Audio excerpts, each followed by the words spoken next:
Cabinet के अहम फैसलों से लेकर इंफ्रास्ट्रक्चर को मिली नई रफ्तार तक, जिलों की विकास योजनाओं से लेकर तकनीक से जुड़ी बड़ी पहल तक, महाराष्ट्र से जुड़ी इन सभी अहम अपडेट्स पर एक नजर। पेश है हमारा खास सेगमेंट महाराष्ट्र 360।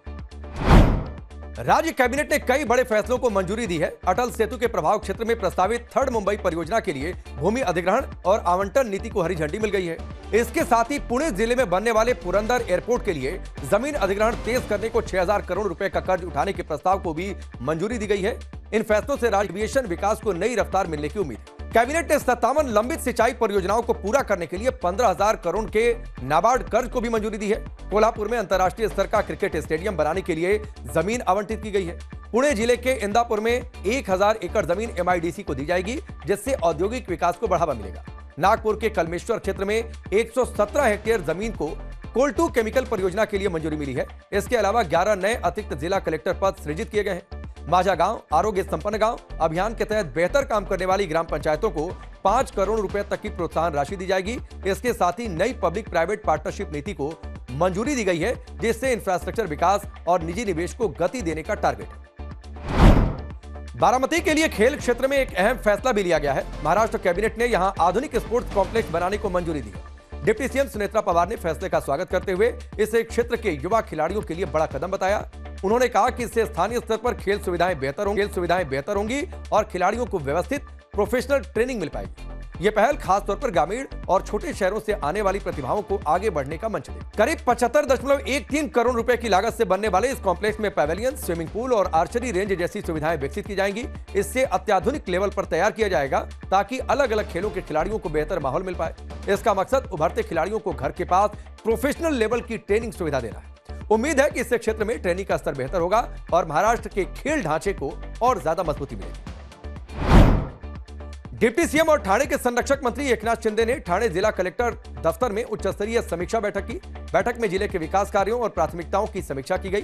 कृषि, जल आपूर्ति, मेट्रो और सड़क परियोजनाओं को प्राथमिकता देने के भी निर्देश दिए गए। ठाणे जिले के लिए 1700 करोड़ रुपए की वार्षिक विकास योजना भी प्रस्तावित की गई है। वित्त वर्ष 2026-27 के लिए 660 करोड़ की योजनाओं को मंजूरी दी गई है। ट्राइबल सब प्लान के तहत 140 करोड़ और अनुसूचित जाति उपयोजना के तहत 107 करोड़ रुपए का भी प्रावधान किया गया है। डिप्टी सीएम ने सभी विभागों को तय समय में गुणवत्ता के साथ काम पूरा करने और आवंटित फंड का 100% उपयोग सुनिश्चित करने के निर्देश दिए। लापरवाही पर सख्त कार्रवाई की इसके साथ चेतावनी भी दी गई। किसानों की आय बढ़ाने के लिए ऑर्गेनिक खेती, चराई भूमि विकास और नई कृषि पद्धतियों को भी बढ़ावा देने की बात है। साथ ही स्थानीय किसानों के लिए गोबर की उपलब्धता सुनिश्चित करने पर भी जोर दिया गया। पानी की कमी दूर करने के लिए सूर्या बांध से मीरा भायंदर और वसई के जरिए ठाणे को 100 MLD पानी देने की भी योजना है। ठाणे मेट्रो की DPR को भी मंजूरी मिल गई है। इसके साथ ही last mile connectivity, water taxi, flyover, elevated road और लिंक रोड जैसी परियोजनाओं पर भी फोकस रहेगा। सभी एजेंसियों को मई के आखिर तक सड़क मरम्मत पूरी करने के निर्देश दिए गए ताकि मानसून से पहले पूरी तैयारी हो सके। महाराष्ट्र सरकार ने क्वांटम टेक्नोलॉजी मिशन की भी घोषणा कर दी है। यह पहल नेशनल क्वांटम मिशन के मुताबिक होगा। इस मिशन में IISER पुणे मुख्य हब की भूमिका निभाएगा और राज्य के कई प्रमुख संस्थान इसमें शामिल होंगे। इसका मकसद क्वांटम टेक्नोलॉजी में प्रशिक्षण, शोध और उद्योग सहयोग को बढ़ावा देना है। 3 चरणों में इस मिशन को लागू किया जाएगा। पहले चरण में 20 करोड़ ट्रेनिंग, लैब और पाठ्यक्रम विकास पर खर्च होंगे। दूसरे चरण में 300 करोड़ रुपए रिसर्च, PhD, पेटेंट और इंडस्ट्री सहयोग को बढ़ावा देने के लिए दिए जाएंगे। तीसरे चरण में 200 करोड़ रुपए कमर्शियल उपयोग और स्टार्टअप्स के लिए रखे गए हैं। इस मिशन का टारगेट है 50,000 से अधिक प्रशिक्षित विशेषज्ञ को तैयार करना। अनुमान है कि इस क्षेत्र में हर साल करीब 25,000 रोजगार के अवसर पैदा होंगे। भारत में पहली बार इस तरह का अनोखा प्रयोग किया गया है। मुंबई में देश की पहली म्यूजिकल रोड का भी उद्घाटन हुआ।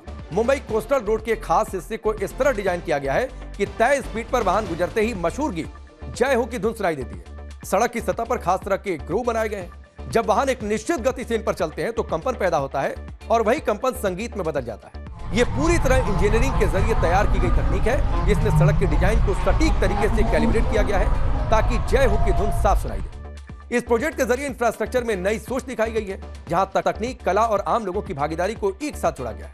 मुख्यमंत्री देवेंद्र फडणवीस ने इस पहल का उद्घाटन किया। इसके साथ ही मुंबई उन चुनिंदा वैश्विक शहरों में शामिल हो गया है जहां म्यूजिकल रोड इंजीनियरिंग जैसे प्रयोग किए जा रहे हैं।